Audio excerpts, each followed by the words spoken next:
VK coaching centre में आप सभी छात्रों का हार्दिक अभिनंदन है। देखिए, मैं ऐसी एक कहानी बताने जा रहा हूँ। क्या है? शंकर जी की पुत्री। शंकर जी की पुत्री कौन थी? देखिए, शंकर जी की पुत्री का नाम नर्मदा था। एक अनोखी कहानी है। कहानी की तरफ ध्यान दीजिएगा, कहानी पूरी सुनना। तो देखिए, कहानी क्या है?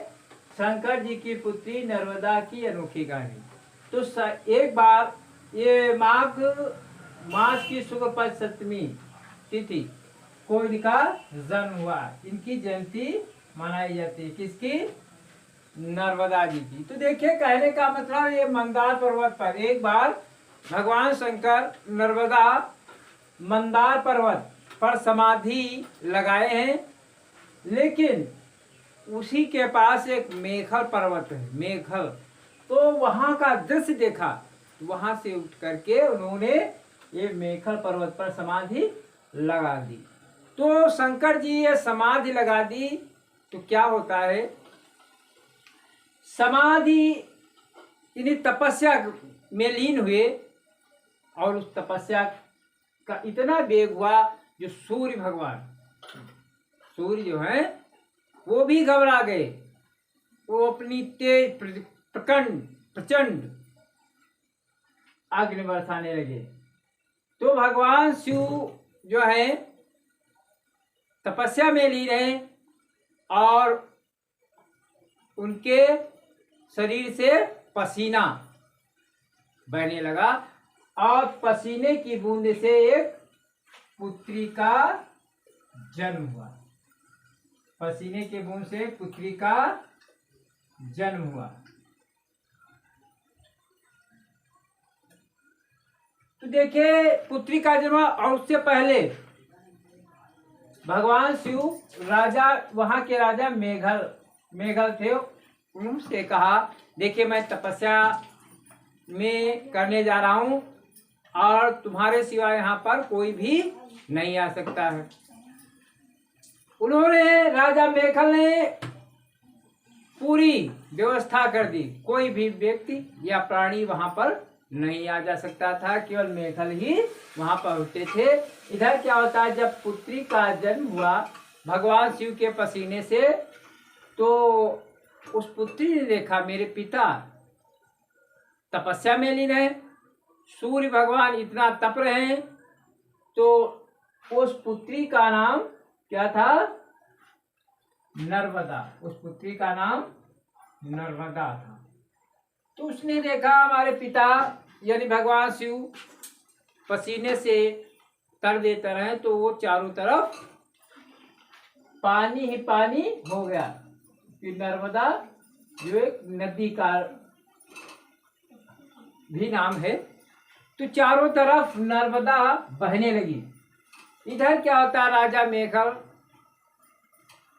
भगवान शिव की देख रेख तो करते हैं। धीरे धीरे जब भगवान शिव की तपस्या पूर्ण हुई, भंग हुई, तो सामने देखते हैं एक लड़की है। उस लड़की का नाम नर्मदा है, क्योंकि वो भगवान की ही पुत्री है। इधर भगवान शिव शंकर ने मेघल को बुलाया और कहा, इस पुत्री को ले जाओ, इसका पालन पोषण करना। तो आज मेघल बड़ा प्रसन्न है, क्योंकि उसके कोई संतान भी नहीं है। वो जब वो वहां महल में ले गया तो उसकी पत्नी बहुत खुश है। उस पुत्री को पाकर के धीरे धीरे क्या होता है, ये पुत्री बड़ी होने लगी। राजा की पुत्री बड़े होने लगी, क्योंकि इसका पालन पोषण राजा मेघल ने किया था। अब राजा मेघल को उसकी शादी की चिंता होने लगी। तो उसने ये एक शर्त लगा दी कि जो भी कोई गुलाब काबरी का फूल लाएगा, उसी के साथ मैं अपनी पुत्री का विवाह कर दूंगा। देश के दूर दूर से राजकुमार आए, लेकिन गुलाब काबरी का फूल किसी के लाने की हिम्मत नहीं थी, क्योंकि वहां पर गुलाब काबरी पर क्या यक्षों का पहरा था। लेकिन क्या होता है, वहीं पर एक सोनभद्र नाम का राजकुमार है। वो बड़ा वीर है, साहसी है, उससे सभी डरते हैं।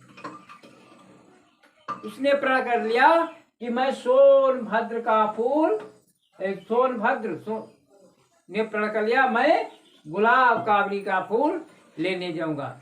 आज सोनभद्र जब गुलाब काबरी का फूल लेने पहुंचा तो वहां पर क्या देखता है, बहुत सारे यक्ष पहरा दे रहे हैं। तो सोनभद्र ने कहा, भाई देखो, आप मुझे ये गुलाब काबरी का फूल दे दीजिएगा। यक्षों ने कहा, क्या तुम्हारा दिमाग तो नहीं खराब है, मैं फूल को कैसे दूं, मैं पहरा दे रहा हूं। लेकिन सोनभद्र कहने लगा, मैं इस फूल को लेकर ही लौटूंगा। यक्षों से भयंकर संग्राम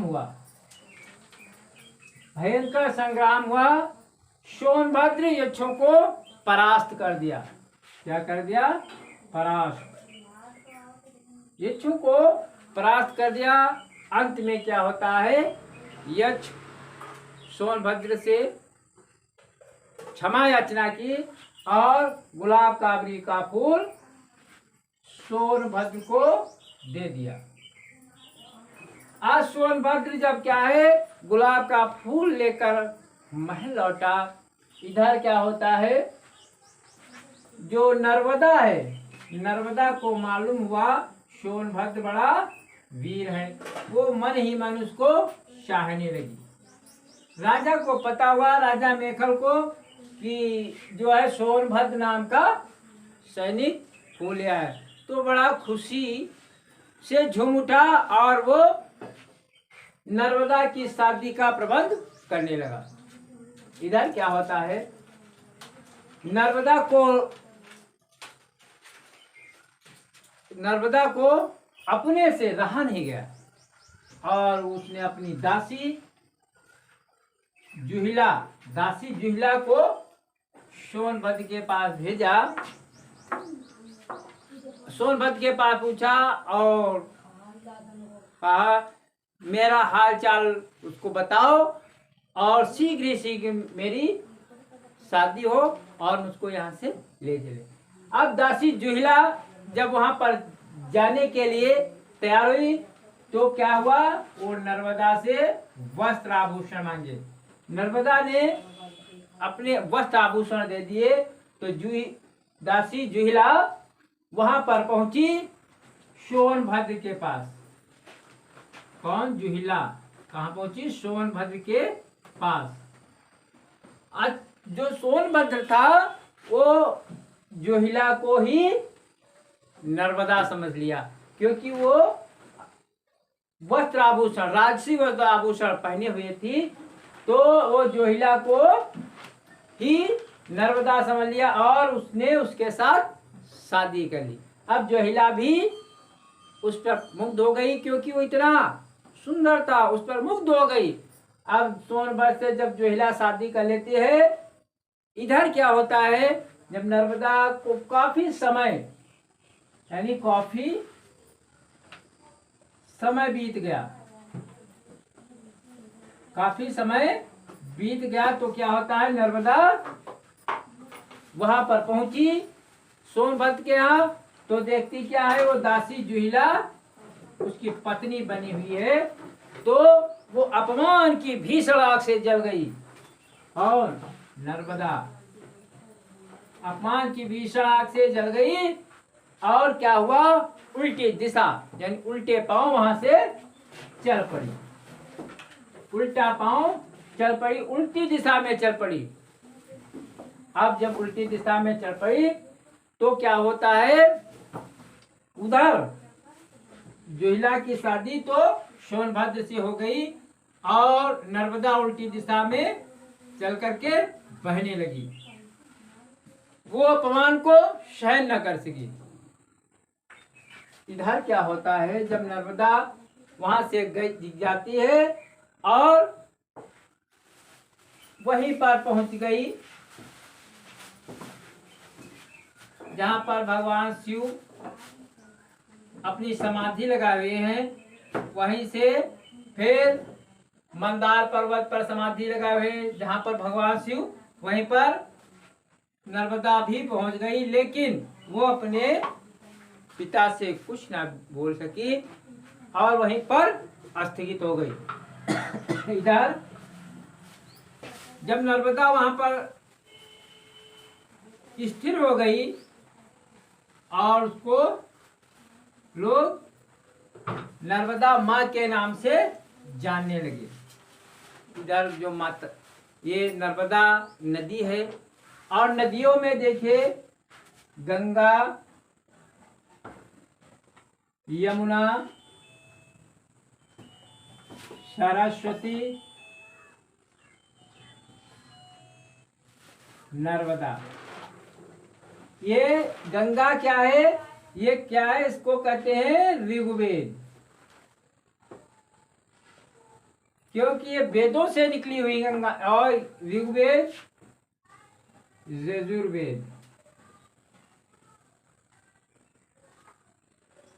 यजुर्वेद और अथर्ववेद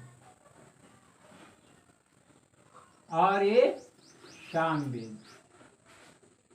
ये जो नदियां हैं, ये गंगा, यमुना, सरस्वती, नर्मदा, ये क्या है, वेदों से जुड़ी हुई हैं। ये गंगा में जो स्नान करता है वो पाप उसके धुल जाते हैं।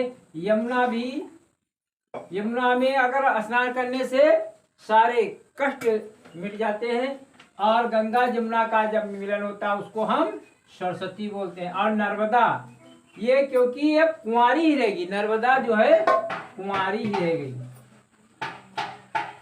ये कुंवारी ही रहेगी। लेकिन जब गंगा मैली होती है, जब गंगा मैली होती है तो माता नर्मदा नर्मदा में डुबकी लगाती हैं और उनके सारे पाप धुल जाते हैं।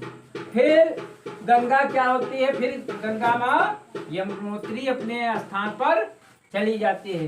तो गंगा जो है नर्मदा में जब स्नान करती है तो इनके पाप धुल जाते हैं।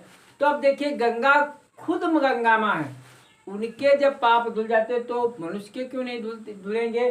तो ये क्योंकि नर्मदा कुमारी है, ठीक। तो माता नर्मदा में जो भी स्नान करता है वो पाप से मुक्त हो जाता है। अब देखिए फिर ये गंगा जब उसमें डुबकी लगा करके चली जाती है अपने स्थान गंगोत्री, और नर्मदा पुनः अपनी जगह पर बहने लगती है। तो कहानी का अंत हम यहीं पर कर रहे हैं। कहानी बहुत अच्छी है, कहानी को पूरी देखना, लाइक और सब्सक्राइब साथ में शेयर कर देना।